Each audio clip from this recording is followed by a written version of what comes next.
This is, I think, our fourth time running a monthly meetup, and the idea is to convene people from the Sustainability Alumni Network to have casual but educational conversations around environmental and sustainability topics. And really happy to have this be our second shot at convening a panel, this time with the topic being around community solar investing. And so I want to just go ahead and get started with that and introduce David and Hooker and Richard, who will be speaking towards specific solar projects today, and possibly Lucas as well. We'll see. So I guess my first question, maybe we'll start with you, David, is can you introduce the solar project that you are speaking about today, the location, and just a little bit about kind of the background of that project? Just a minute or two here. Sure, absolutely. So the solar project that I'm talking about was or is at Maple City Healthcare Center, which has two locations. It's a pay-as-you-can clinic that mainly serves the low-income community in Goshen, Indiana. And there are parts of the solar installation on each of their two buildings. The community partnerships were them and a group of 7 people, millennial and younger in generation, and also some help from David Lehman Miller and some of his cooperation. And the size of the project is, oh boy, I don't have the kilowatts actually right here, but it was about $170,000 and occurred over the last year. All right, thank you. And Richard or Hooker, would you like to give a brief intro to your project? I could start it, Richard, and be real short, and then you could add whatever you wanted to the beginning. Almost 10 years ago now, the community, members of the community, which Richard was one, started sort of talking about the advantages of distributed energy and distributed electric generation, and how we could sort of support that movement in our community, and of course all the other advantages, the environmental advantages and everything. There was a real energy among the core in the University Park to do something, and everybody could put solar panels on their house, but that was a problem. It's a heavily arbored community, so they looked for a building. And it turned out to be our church.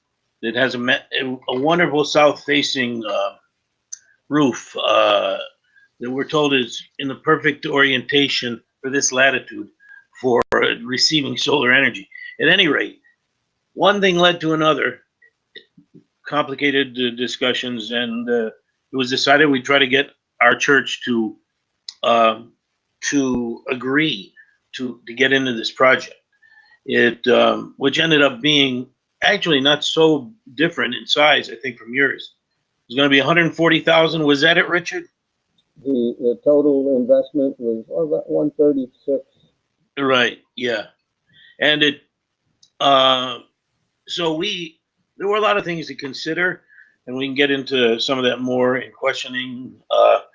But it wasn't that hard to convince the church to do it, although it was sort of a tough sell based upon the sort of model we were adopting of how to finance it and all that. But we convinced people at our church, even if we didn't early convince other people that this is a good thing to do.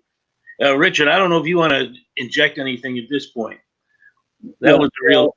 The way the group formed was under discussion for quite a long time, because according to Maryland law, we had several options. Some of them were very prohibitive, and I should just bring that up generally.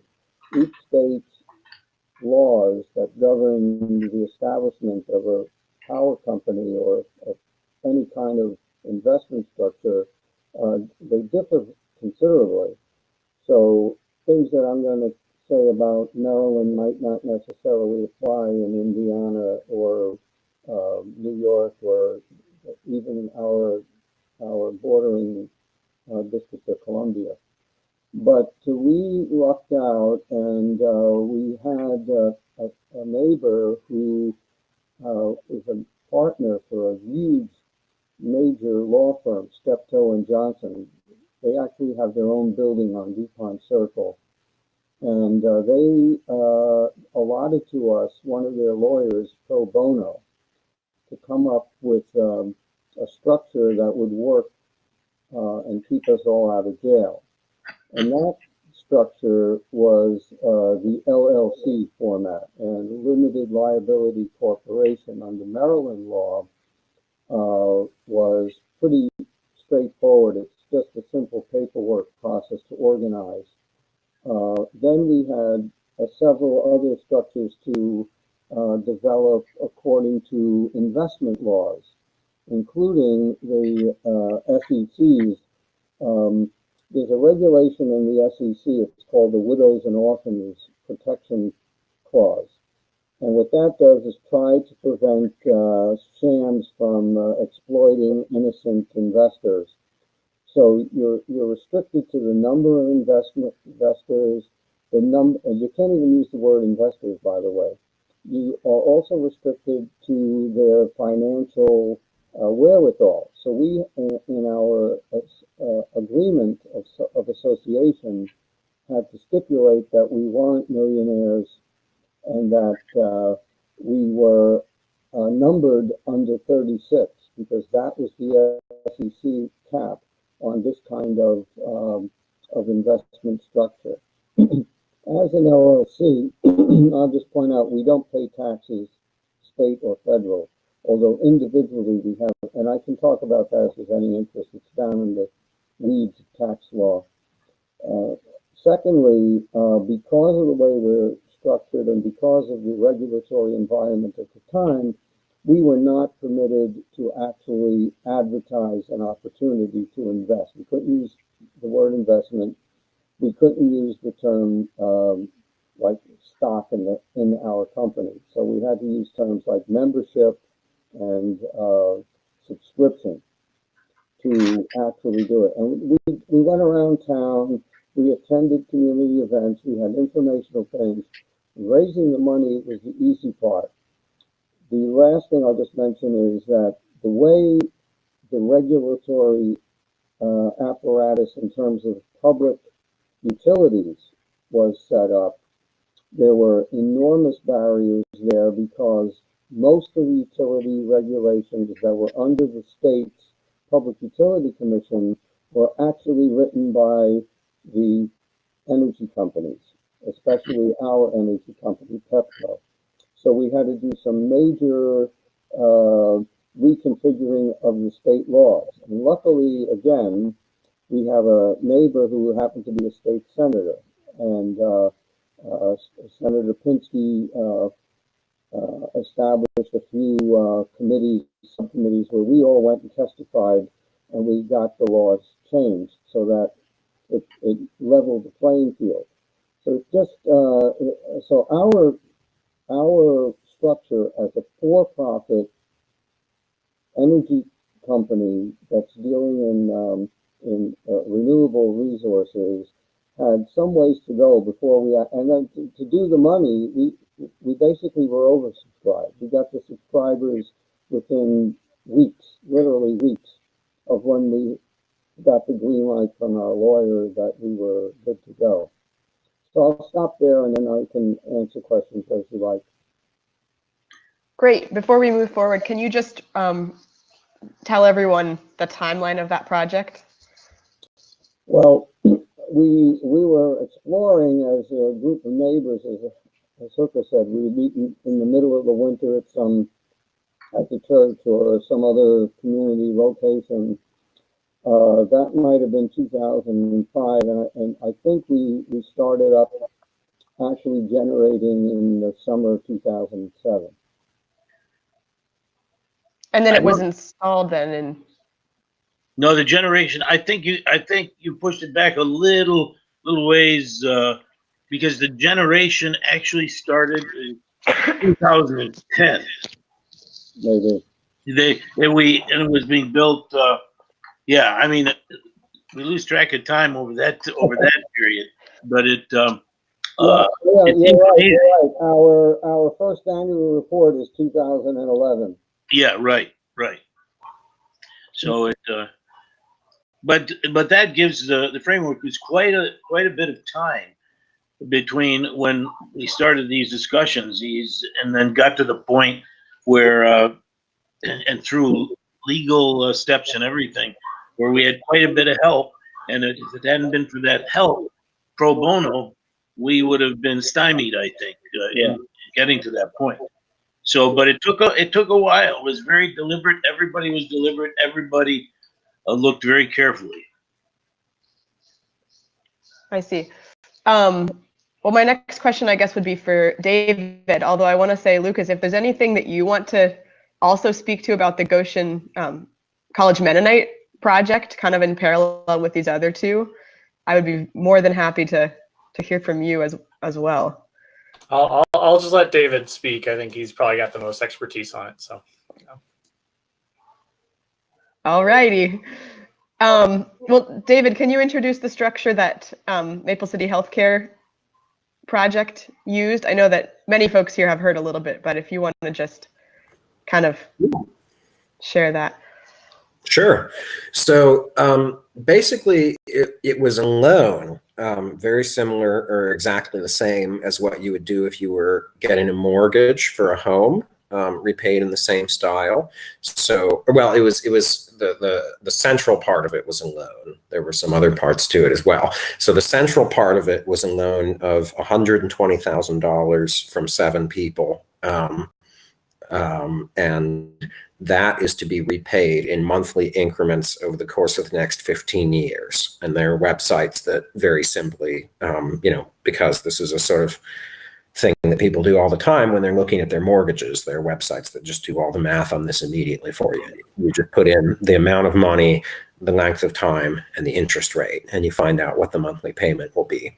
So it's just a loan to the Maple City Healthcare Center, compiled from all these different people. And that is one contract. And that's a very simple contract. I ran this contract by a lawyer, and the lawyer said, first of all, of course, you have to get legal help, but this looks fine, basically. And also 3 people in my family are lawyers, and I also ran it by them, my brother and my parents.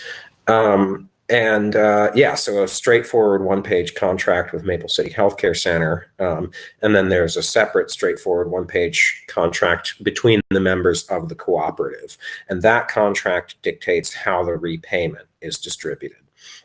So the repayment comes to a bank account. In our case, we made that bank account my bank account, and they could sue me if I tried anything.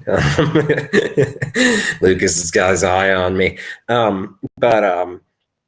yeah, so they could sue me if I did anything. It would also be possible to make a bank account that was, something else. But anyway, there are just automatic payments every month from Maple City Healthcare Center into that bank account, and then that bank account also distributes via automatic payment or via monthly payment to the other members of the contract the day afterward. And so there are 2 contracts, one between the group and as an entity, and one among the members of the group. One between the group and the nonprofit, and one among the members. And it's pretty simple. Again, 1-page contracts. And the other part of the installation, so that was $120,000. Then there were somewhere between $17,000 and $25,000, and I'm not sure where it fell in there. There are multiple websites and emails that say different things, but somewhere between $17,000 and $25,000 was raised, partly as gifts. Also partly from members of that group, but mostly from other people. There were 51 donors who gave through Goshen Funded, which David Lehman Miller, thank you so much, was instrumental in setting up.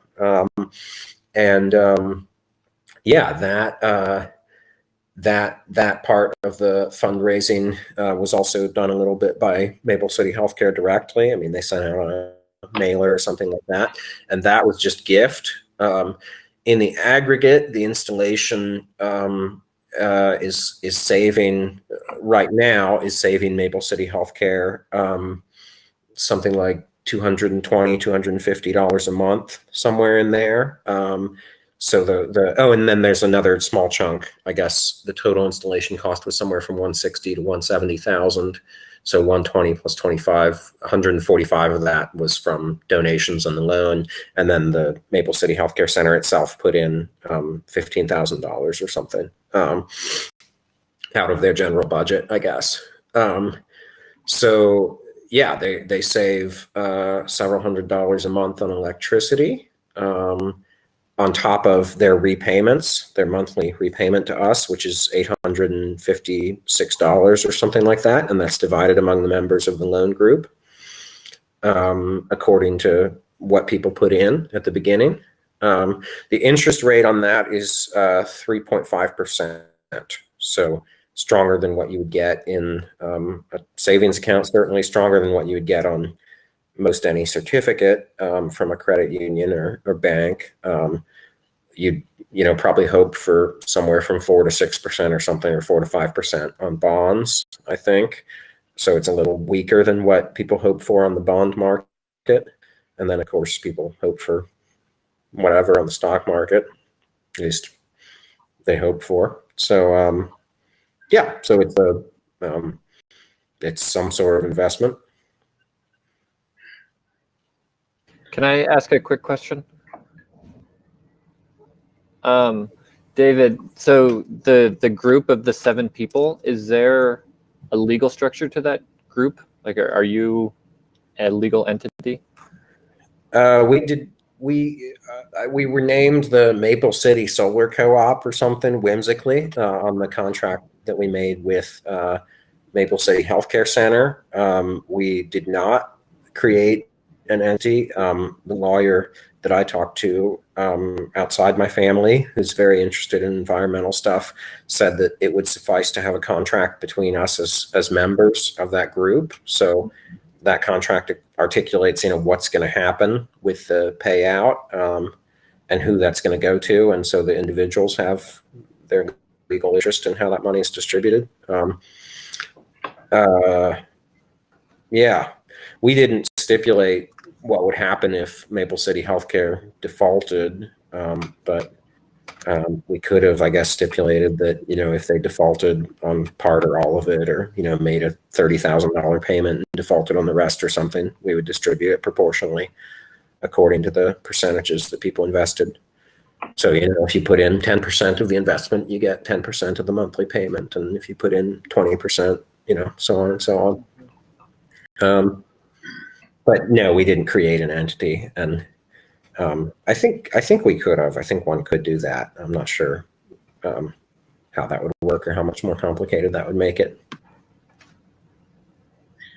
So many of the things you said, they went through our process too, and I think that Richard may have some comments on this.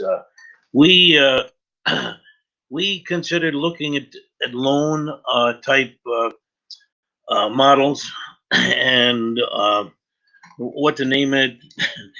We talked about co-op. We couldn't use that for certain legal reasons, but we sort of had a strong inclination to try to make this, or to see if we could make a kind of formal for-profit investment model work.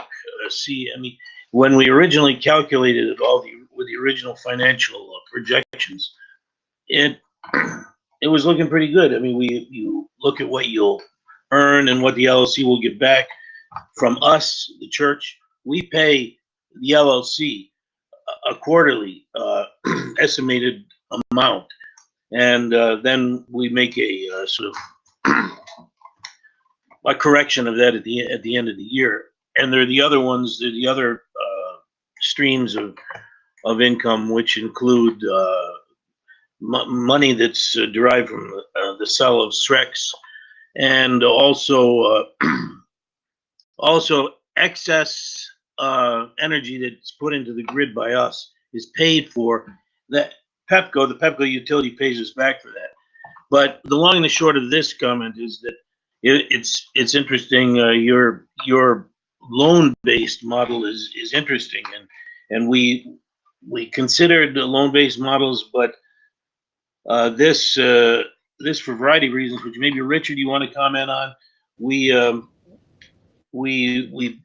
ultimately went this way because it's not hard to set up an LLC. Yeah, go ahead. Yeah, the main considerations for having an LLC were that, number one, we are as individuals protected. None of us are subject to any liability whatsoever as individuals. Secondly, as for-profit entity, as individuals, we gain a passive investment status when we do our taxes, which has a small benefit when you fill out your income taxes. The element of concern regarding the loan structure is that in the case of default, everyone is vulnerable. All of the holders of the debt are vulnerable. You have no idea what's going to happen to your power plant. It can, for example, the debtor retain exclusive access to the power plant, and therefore then you're out the power plant, you're out your flow.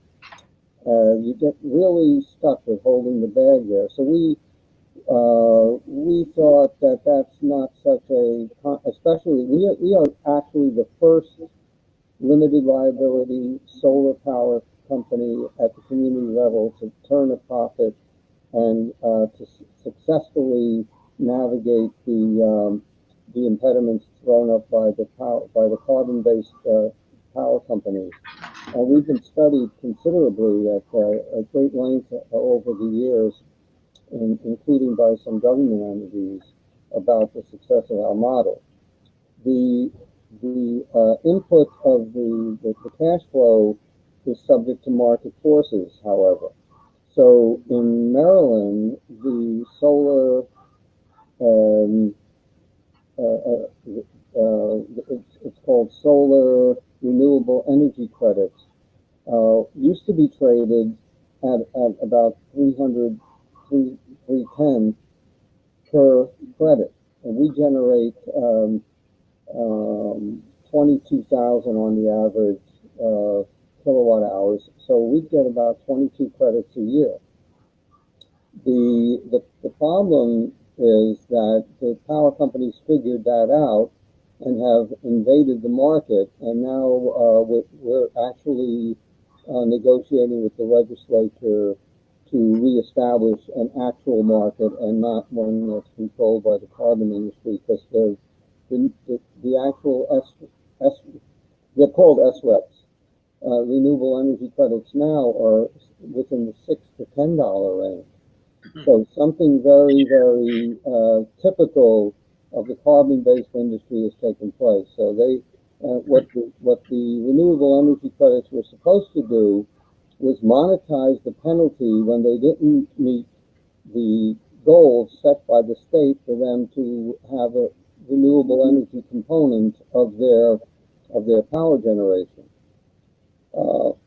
So that's a big drawback on our model temporarily, but the rest of the model works quite efficiently. We have no overhead. We have a simple arrangement for insuring the plant just in case there's some kind of accident regarding somebody gets hit by a falling panel, but that hasn't happened, and we've had an earthquake and a major windstorm here. So the system is battle tested. We have a accounting liability. We spend about $1,000 a year on accounting, and we have a small outlay to replace the inverters at a specified time interval within the next. It'll be about the halfway mark of the putative life of the plant, about 10 years out. Our income is, as Hooker mentioned, generates enough power for them to pay a below market cost for their electricity, and we bill the electric company, which is great pleasure, for the excess generation, which was basically a result of our lobbying effort to change the law, because they used to confiscate the excess generation. And now we get about $600 to $800 a year from them in excess generation. So each individual's membership is divvied up according to the outlay they originally put into the project. So we did the memberships in, I think, $1,000 allotments. So some people have 3, some people have 1, some people have 17. And we had to stay to the limit of 36, but we got $136,000 very quickly. So maybe that's too much information, but I hope that answers the question. Yeah, that's good. Sorry, what's the name of the LLC? I'm just kind of curious to look it up. It's University Park Community Solar, LLC. And we're on, our website is universityparksolar.com. And you can see our annual reports, /documentation. If you go there, we have PDF files of our annual performance from 2011 to last year's. We also, by the way, are committed. We give all of our documentation to any community group that's contemplating seriously establishing a solar plant in their group. We vet them a little, because sometimes we get these scurrilous lawyers that are trying to steal our paperwork, and I do a thorough analysis of the project before we send the documentation. And if they're out there, there's really sharky types out there. And so far, there's 24 other groups that have followed our model with pretty good success. Some of them local, some of them as far away as California, in Georgia, Tennessee, and various other places where we basically shepherded them to in the establishment phase. Oh, all right. Well, we are about halfway through our call, and I have many more questions, but I want to make sure that I invite all the participants to also chime in with questions, because I know that each of you has really, really interesting experience with solar projects and probably has many things that you have on your mind. So I'll open up the floor, knowing that there's a lot more we want to discuss.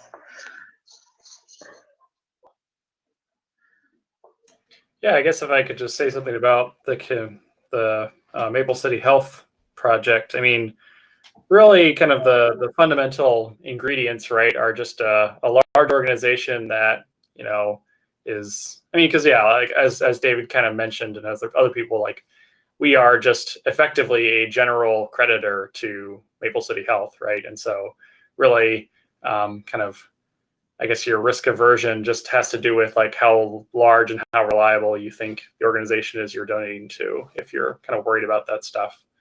And then, of course, you offset those risks by, the risk of climate change you're ideally averting. So, set that on your mind. But yeah, I mean, the reality is that I think we get away with minimal overhead simply because basically all the parties involved are trusted, right? I mean, we kind of have a pretty small group that we all know each other pretty well. And then like the structure is very, very, very clear, right? It's just a standard mortgage basically where we're subdividing the amounts that were owed. and the organization we're loaning to is large and easily capable of absorbing a loan of that size without much risk, So, I guess I don't really know how scalable that model is, but it's certainly very David donates his time to he is technically the executor. I don't know what the terminology we use is, but he basically executes the contract for us for no charge. Obviously if somebody was doing that as their full-time job, that would, probably involve some kind of effort on their part. But what is very nice is just that, if you can make that work, if you can find a group and find an organization, the legal structure is just about as dumb and simple as you can get, which has a number of very nice advantages. But obviously you don't get to take advantage of the full profit that you would, because you're really just doing the loan. You're not getting advantage of this SREX. And there are a number of ways though that Maple City Health does. Part of the one thing I didn't emphasize very much, but wanted to add, piggybacking on what Lucas was just saying, is that very much a part of our thinking, and the reason for David Lehman Miller's involvement is that we wanted to be, an asset to this local organization that we support. So they are saving this couple $100 monthly, and I'm fairly sure that they can sell the SREX. I haven't actually thought about it a lot. I think at least one of the major people involved there doesn't like selling SREX, or the idea of selling SREX, but anyway, there are a number of ways that they benefit financially and that we don't get the full financial benefit of the project. But, we love Maple City Healthcare Center and what they do, certainly. And more importantly, to me, even in thinking about it, I thought of it as trying to create a fundraising opportunity to them. This was a 25% increase in their fundraising versus last year, getting that much money in, and that's a significant long-term asset to them. And as electricity prices likely go up, as they are, I think 12%, or there's a 12% increase on base rate in the NIPSCO area, it'll become increasingly beneficial to them as well. And our interest rate will remain flat over the course of that 15 years, but they will probably be saving far more over time, barring some sort of very happy energy miracle or a very sad energy miracle. I guess usually when electricity gets cheaper, it's because of something bad.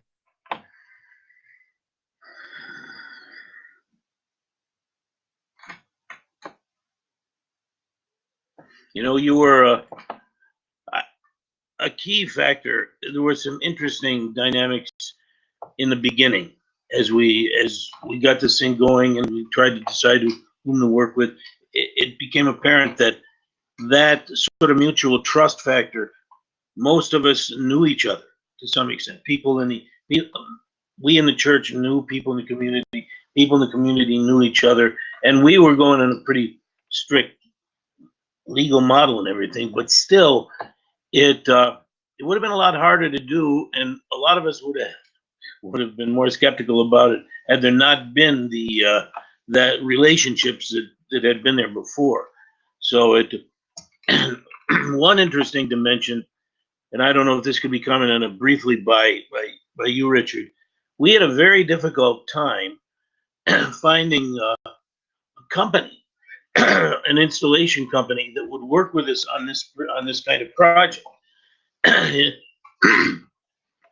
When we would contact a company, they would say, well, they'll do it, but they want to do it with a different. They want to control the long-term thing. When we were emphasizing a small community-based project, which wasn't owned by a big company. I don't know if you can comment on that, Richard. Some of the problems we had, and finally we got this company called Standard Solar, and one of its officers was particularly helpful. He had vision. He thought we had an amazing vision for a small community project that they were willing to support. They weren't, and they ultimately built that for us. You have anything to add to that?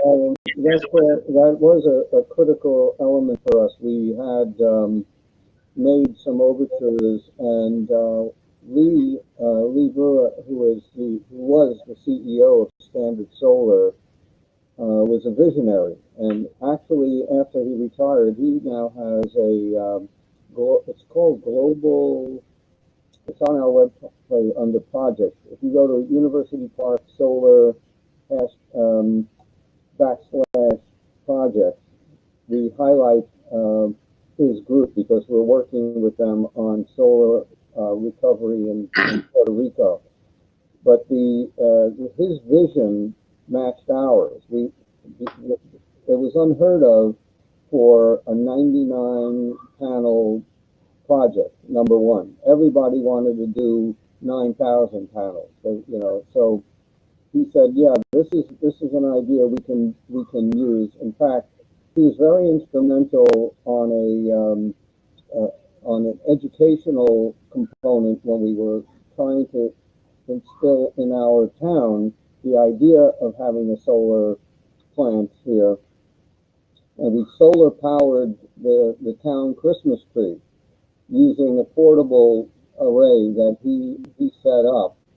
And that was a very effective way of getting the town. Everybody was at the Christmas tree lighting anyway. And so we lit it with the solar panels. And we kept the tree going all, Christmas season. So Lee's Standard Solar was able to work with us through some of the initial hitches and installed it. Actually, the installation of video we have on our photos section of of the website. That was very instrumental in getting somebody that really understood that we were feeling our way through this. It made the maintenance of it very simple, and the payment of it was very, very straightforward as well. But that's what I think is critical about understanding when you're doing a community project. It really has to be community project. It can't, as far as I'm concerned, be an absence of a real person-to-person relationship being developed on every level of the project development. And I continue to emphasize that when we go. We've done several other projects here, including solar water heating with a local. It's in Hyattsville. Maybe you know it, David. It's called Franklin's. It's a historic brew pub, and we now heat their water through a separate entity, but very with overlapping membership, another LLC, and that is a community project as well. We know the owner; he's worked with us. He's gone through the travail of trying to set this thing up. The installer, same thing. So, community is a critical element that should never be just sort of ignored or used as some kind of catchphrase. Of course, absolutely, and that's kind of one of the things that we're exploring as a group here. People on the call have been part of this decentralized network across a couple different states, thinking about what it would look like to be investors in a project like this. But there's an extra layer of dynamics here with where do we host it, how do we maintain that sense of community and have a meaningful and long-term partnership with a actual institutional host for those panels when we ourselves are decentralized and kind of maybe have this relationship, but not locally or hyper locally. So definitely well noted. David or Eric or Harrison, do you have any thoughts here? Questions?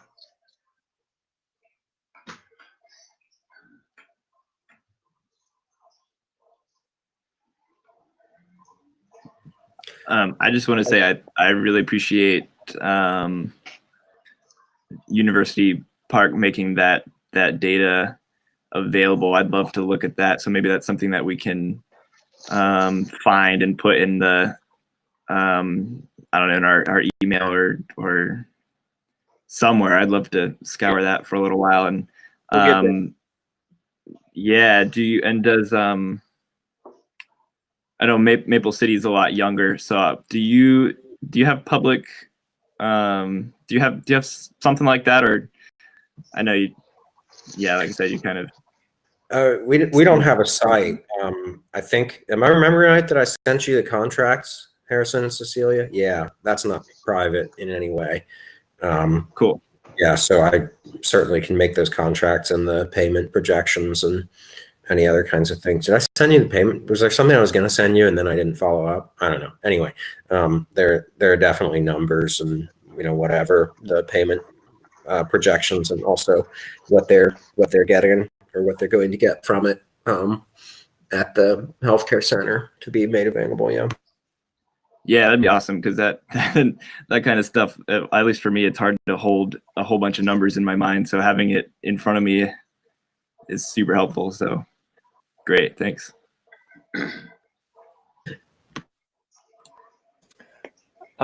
Yeah, thank you both, or everybody, for talking to us about this. I guess a question that I would ask is, as we're thinking about all the different pieces that come together, what surprised you about the process? Like, what was something that came up that maybe you weren't thinking about from the front, or became a bigger part of the puzzle than you originally anticipated?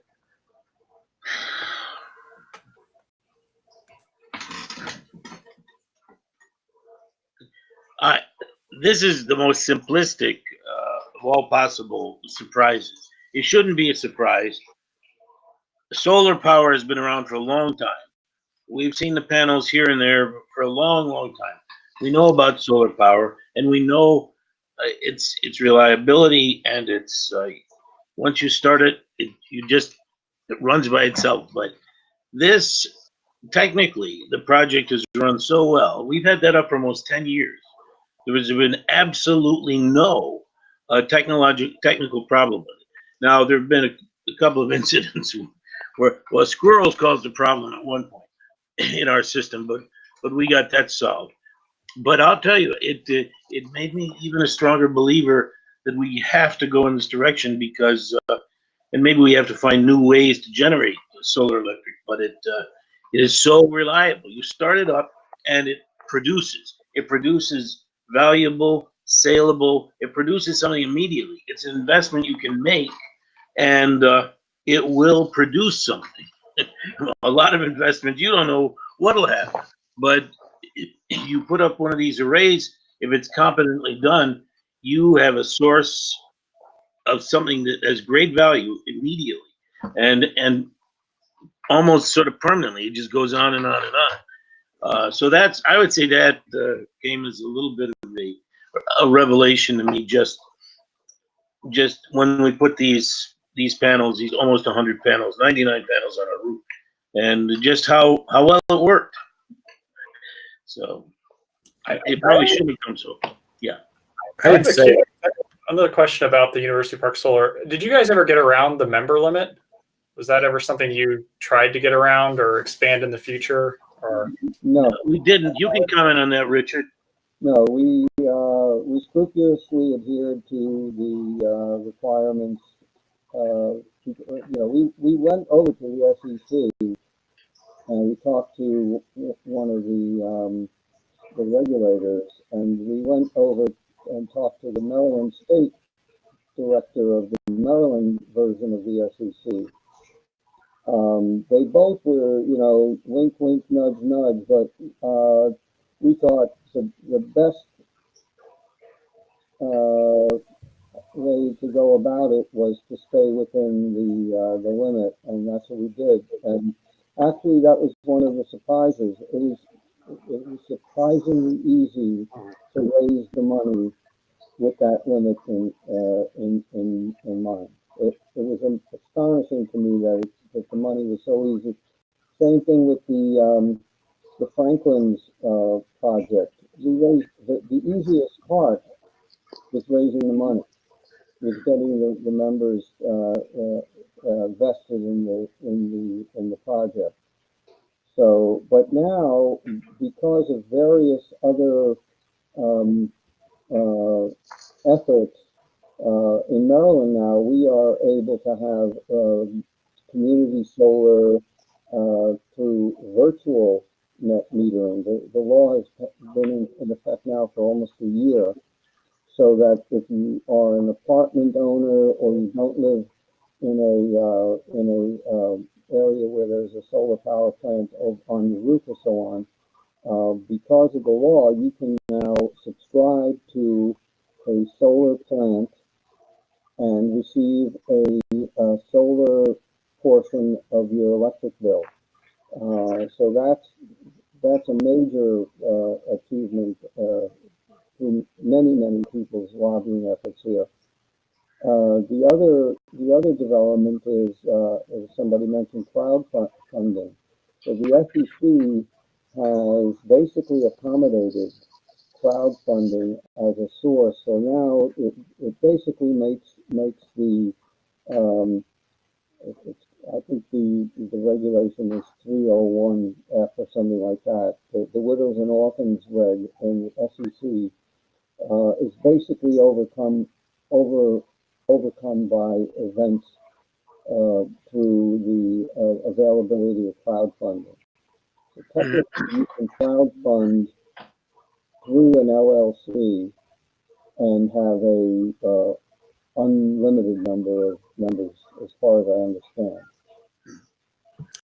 I think the main thing that surprised me with our project is, well, actually, I mean, first of all, that it was very, very easy. I mean, I did, a fair amount of kind of background work, or like, how is this going to work? But, all the financial transactions and all the actual, final work of doing the contracts was very simple.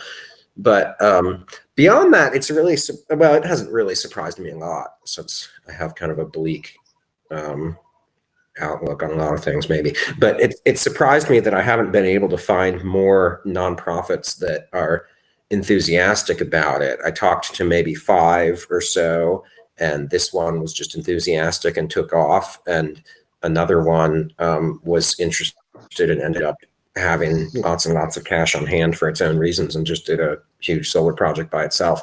But just, all of the risk in the kind of project that I'm talking about is on the lenders. And it's vital to select a nonprofit that, like, first of all, you support and you're happy to have them getting money in addition to you getting money.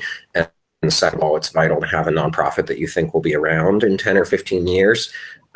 Because, all the risk is on, once again, the lenders, that there's the potential of the nonprofit dying and defaulting.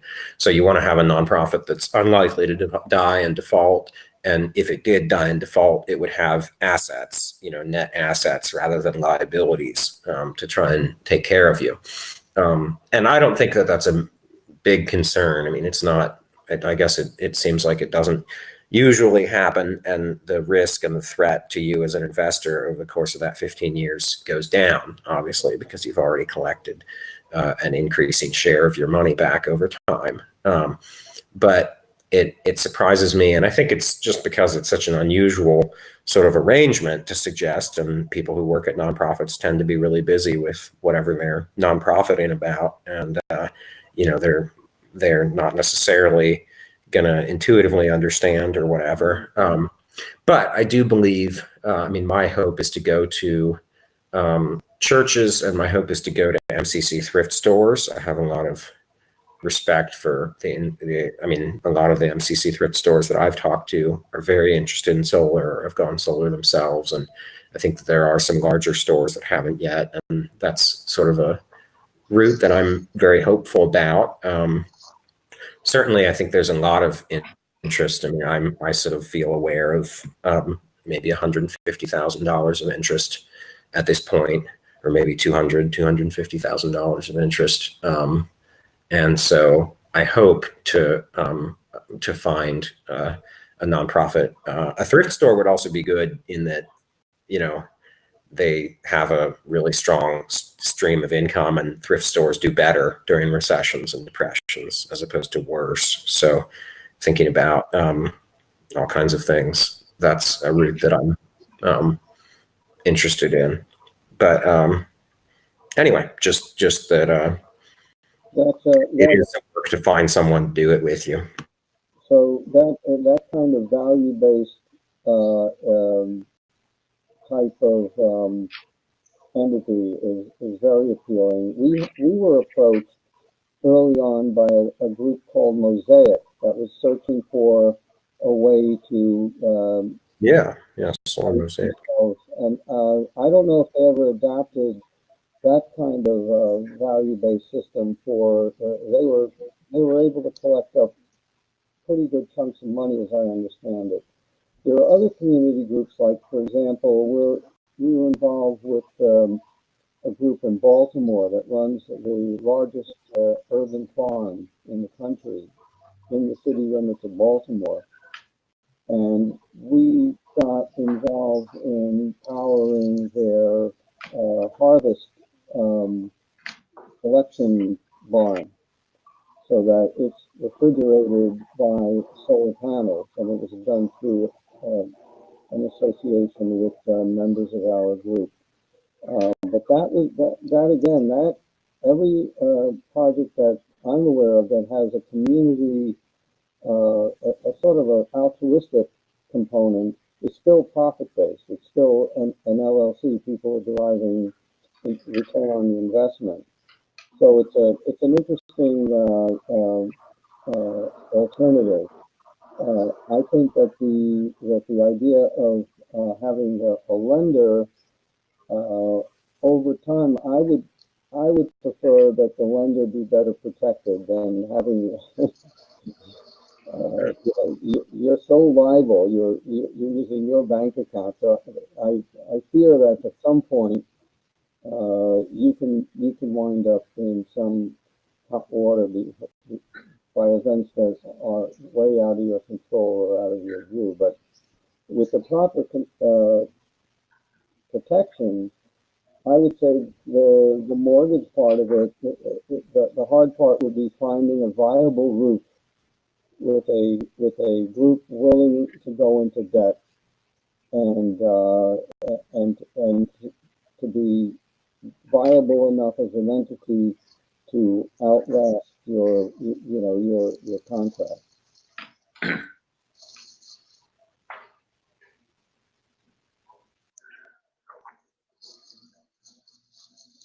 Well, here we are. It's 2 o'clock, and I personally would love to keep talking, and I wonder if a couple of you might also want to, but I want to make the space if anyone needs to jump off here, to not have you feel like you need to stay. Could I throw out another specific question? Please, Harrison. Something we had talked about is specifically for the University Park folk. If 10 years removed from the start of this project, if the projections you had made for energy production or net benefits have made the returns that you were expecting, or how any of that has changed? It hasn't been. I mean, Richard, you can better respond to that too. One thing you can project with almost absolute certainty about this kind of investment is how much you will produce. How much? This is a product. You know how much you will produce, but on the other hand, you don't know what you'll be able to sell it for. And Richard may comment on that. Well, so far we produced the efficiency of the plant is maintaining over 95% of its original estimate in terms of production, which means to date we've generated over 200,000 kilowatt hours. Our sales price is pinned to the market price that the electric company establishes, and we guarantee an amount below that. So right now, I think we charge them 8.3 cents a kilowatt, and the current rate at Pepco is like 11.5 cents. And that's guaranteed in our power purchase agreement. And the other estimate in terms of our return is quite good because we had several unanticipated cash flows. We received, without asking, a grant from the Biophysical Society, which recognized our carbon reduction, gave us $20,000. We qualified for a federal incentive and a Maryland incentive in the first couple of years. That came to about another $40,000.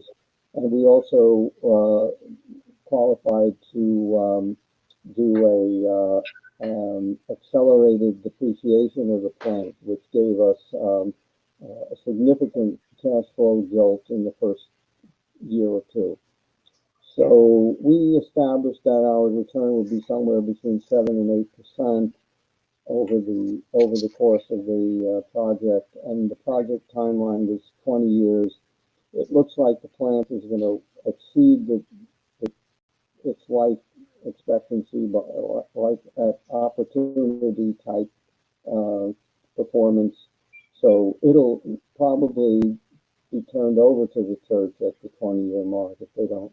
They also, by the way, have the option to purchase the plant from the 7th year of operation on. So that there's another way of monetizing our input. But in terms of the investment strategy, and this is why I think there's been a couple of PhDs written on us already, because we've hit on some way to have a for-profit, human-scale power generation system that uses renewable energy, and it rewards investments at a level that's higher than if you had Pepco stock, for example. We are a competitor. Yeah, I think another model that probably is also worth discussing that I think is maybe a little bit more scalable than the Maple City Health one, just for people more broadly, is the Goshen College installation. Certainly, I guess the way I would kind of talk about that, right, is that is just basically you're already involved. I mean, this you wouldn't just kind of give this to a random institution, but ideally, if you're affiliated with a church or an organization that you're really committed to sustaining, and ideally a number of other people, so it's not just you on the line for this.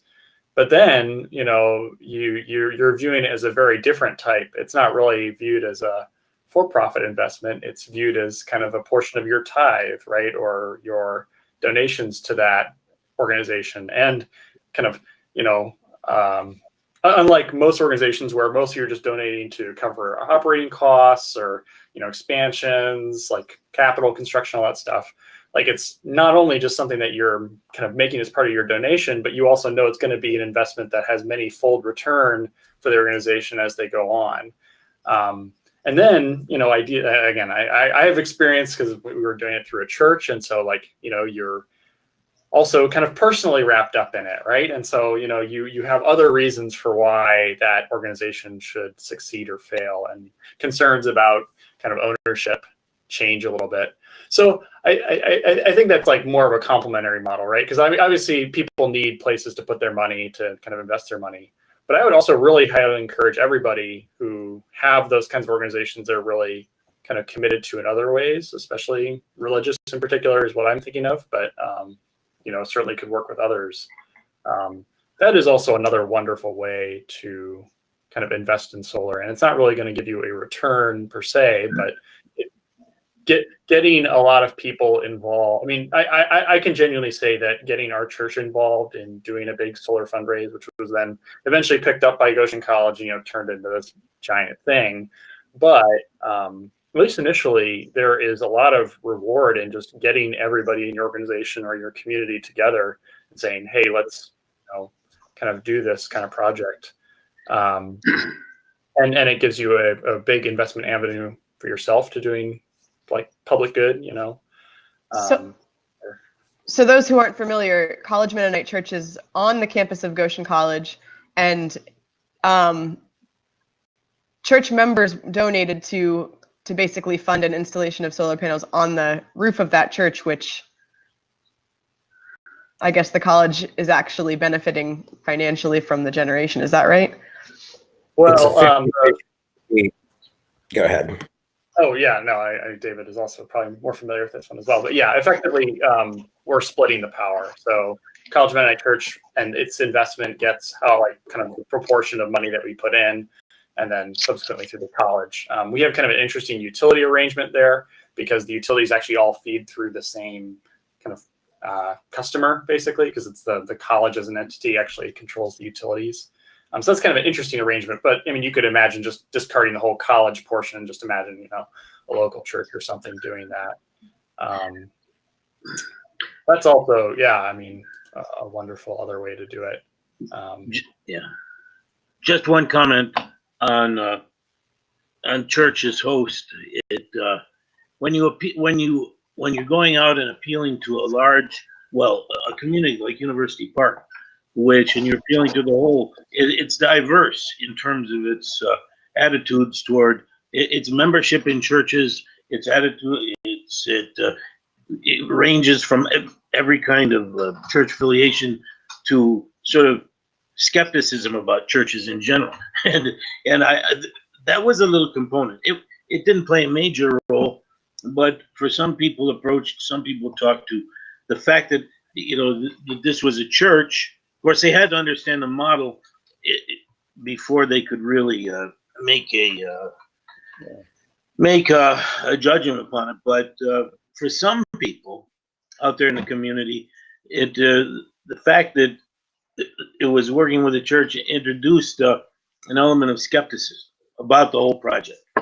But it worked. Well, this is and it's represented in the membership by diverse people, those who have no interest in church whatsoever, any kind of church, to those who are, you know, various types of church folks.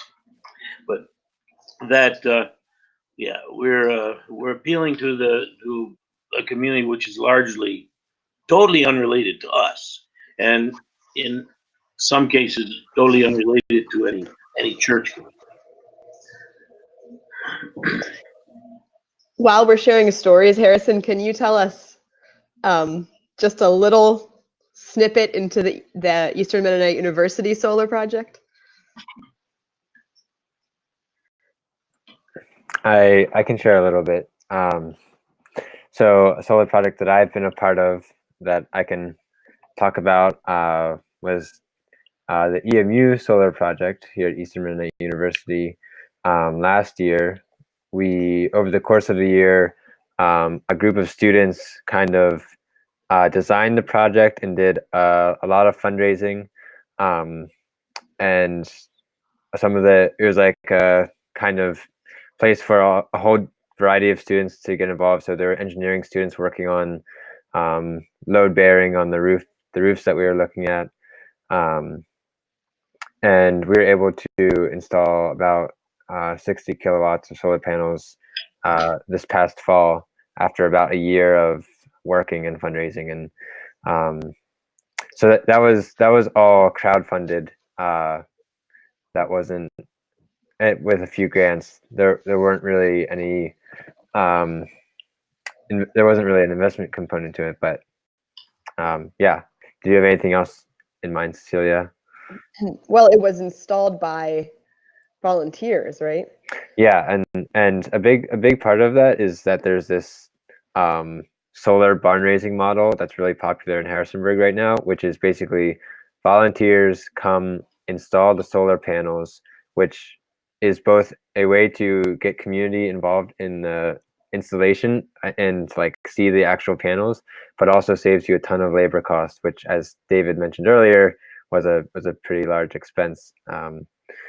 And so that's a model that I have really enjoyed. it's definitely helpful to have an organization like Secure Futures, which is a solar company here in Harrisonburg or in Stanton nearby that has done that before, and they know how to train and organize volunteers to do it well. It'd be a little bit harder maybe without an organization like that, but as long as you have a couple people that know what it takes to install solar panels, then it could be done pretty well. I should point out something about the accidental installation on the church roof here, because that's what it was. We were actually negotiating with the school to put the plant on the school roof, which has a very large exposed roof. The only other entity that has anything like it was the church. So the school board didn't understand what we were talking about at the time. So we went with the church, who had a far more enlightened view of what the project was going to be. But I have to point out, we get approached several times a year, I'll say, by church groups. We think we're a church group entity that's established our own solar plant. And the thing I have to disabuse them right away is that you cannot be a church group and establish yourself as an LLC to get all of the tax benefits, because that's the first thing the IRS will look at when they start generating a fraud charge against you. So the hard part for us is to convince these church people that we're not doing wink, wink, nudge, nudge. We're really the church that owns it. It's quite the opposite. We were lucky to get some church members who participated in the membership drive, but their role basically was to make sure that we had a viable roof to do this on. And the bond raising part to me is very interesting, but I would also say this, that once you start significantly contributing to the alternative energy mix in any community, you'll start getting the Koch brothers myth thrown at you, and they'll start telling people who are ratepayers that your project is actually raising electric rates in their community because you're crowding the grid, is what the myth is. And I would urge you all to take on a sort of an educational component right away to anticipate that you're not doing good by their standards. You're taking away business from them. And I do this all the time, to back down these mythic estimates of what a solar project costs non-participants. The truth is quite the opposite, of course. Like during a high peak here, when air conditioning is going on in the middle of the day, in the middle of the summer, we're contributing to unloading the grid. We're keeping the church cool without it going into the grid, so on. But that's the oxide of what all these very, very good works produces across the board. They're very active, and they're very well funded. So, and they're very well connected. So don't be surprised when that starts happening as go forward. Yeah, in fact, I mean, DC is having a big old fight about that right now. Is kind of there's a whole act kind of going through the DC, well, not before the legislature yet, but about distributed energy resources, which is basically to say kind of wrapping up everybody who wants to put up solar panels, and the utilities don't like them. So it's definitely a source of conflict. I can definitely attest to, like, the educating the community would definitely be a concern depending on the size of your project. It's most of the tax I've seen from the utilities has been more at like just kind of the policy level of like, oh, all these solar installers are harming everybody. but I could definitely see, you know, a specific entity getting called out by a utility if they're really making big inroads in that area. So yeah, that would be a whole nother dynamic I wouldn't easily want to take on.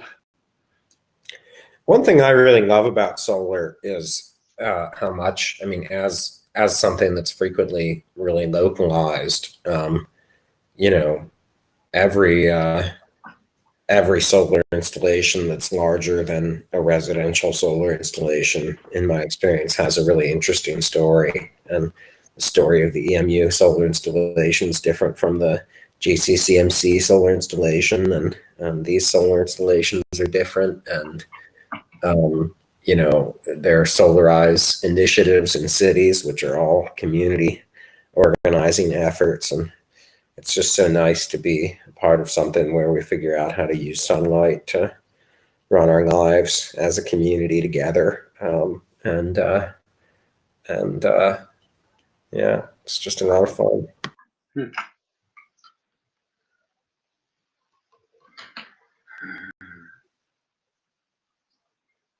Well, I've heard a couple things come out just in the past couple minutes about things you've learned along the way, or advice that you would have to those of us looking at kind of replicating some sort of spin-off of one of these models. Are there any other things that come to mind that you've learned along the way, or advice you'd want to put forward? Please tell me if you know of any nonprofits that you think might be strong candidates for executing this model, whether or not you are yourself interested in it at all. It is not really a risk for them, and a savings literally on day one as their electric bill goes down, or month one, I guess, and goes down more than the cost of their repayment. And if you know of anyone, please let me know.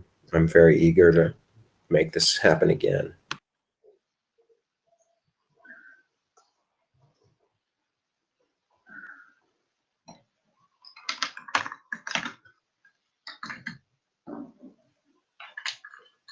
I would also be really curious about the Solar Park LLC structure. I'm really kind of fascinated about the idea of, again, state laws being what they are. You know, how possible this is, I don't know, but kind of generalizing that structure. You know, I'm really enticed by the idea of a group of individuals being able to, you know, come together and say a group of 20 or however many, and saying, you know, having a local entity that they, you know, have a roof for, and, you know, making that kind of investment. Just feels so much better than sticking your money on the stock market for a variety of reasons. So I don't know, like, how much people have tried to generalize that model, or if everybody who's tried to kind of copy that after the fact, have they all just kind of come up with their own structure and kind of redone the work every time, however much that is. I'm kind of curious if there's anybody who's really trying to drive that at a larger scale. Yeah, Richard, do you have any response to that? You could do it better than I. Is he, sir? Is he with us? I don't know. Hey, Richard, you still with us? He may not be, but that's. Didn't think he would have to go on this long. I mean, he mentioned early in this discussion that the numbers of like 14 nationwide projects that have used our model, and it would be the LLC model. And I'm certain these groups have tweaked it. We knew as we pushed this thing along that it wasn't perfect. We weren't nailing everything. We weren't answering every question. People would ask us, "So what if this?" And we would sort of stand there. Well, we don't know. And so there are questions about our model, about the whole way it was conceived, and we figure there are plenty of people out there who can look at this and see a better way to do a certain part of it. We will tweak the model, and I can't really speak to any good example of it, but there are a couple that were sort of direct offshoots of our model right here in our local community, like in Greenbelt, for instance. But yeah, I can't answer that. Richard could answer that perhaps better than I could. But yeah, I see the the interesting question you're putting there.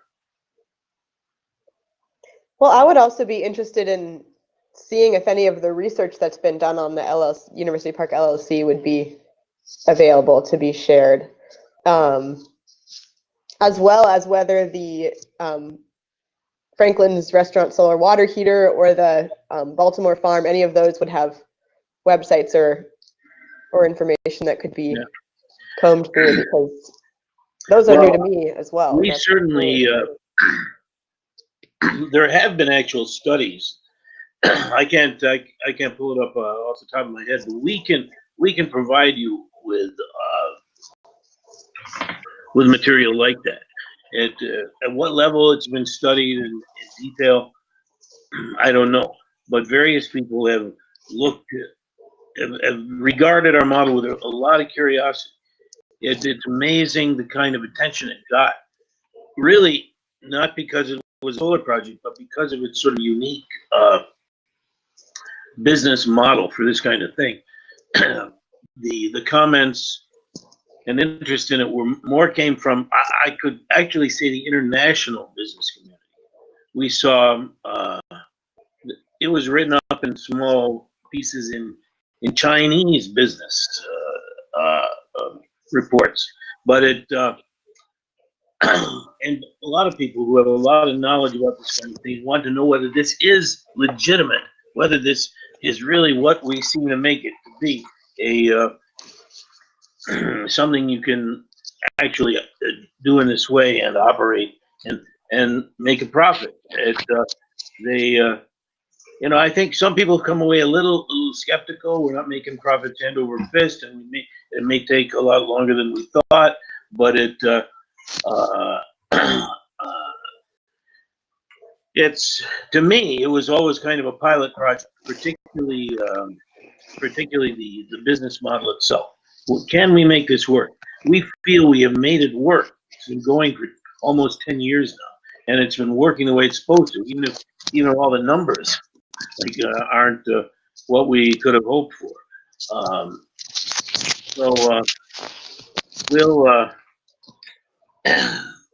We'll see. I mean, that's as far as how much has been picked up. More broadly, Richard quoted some numbers. It's probably bigger than that, but it's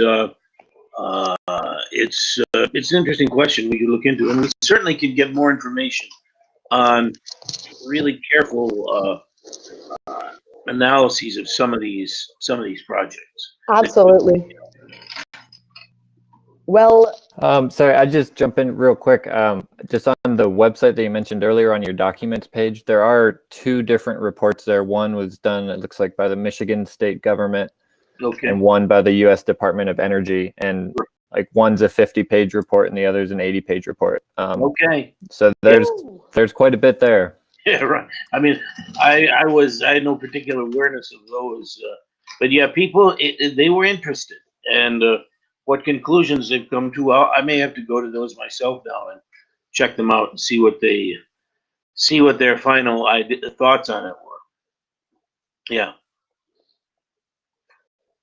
Well, it sounds like we've all got our work cut out for us, and I can see the excitement and energy in people's faces. And I want to just echo what David, what you said earlier about the fact that the more we dig, each of these different stories and projects has so many interesting and promising opportunities and exciting sort of backstories. So I'm glad that we all got a chance to be in the same virtual room and hear about them and kind of and continue these conversations moving forward. So I think I have everyone's email except maybe Lucas's, but I might be able to track it down, and I'd like to kind of put everyone on an email chain together so that if any of these resources are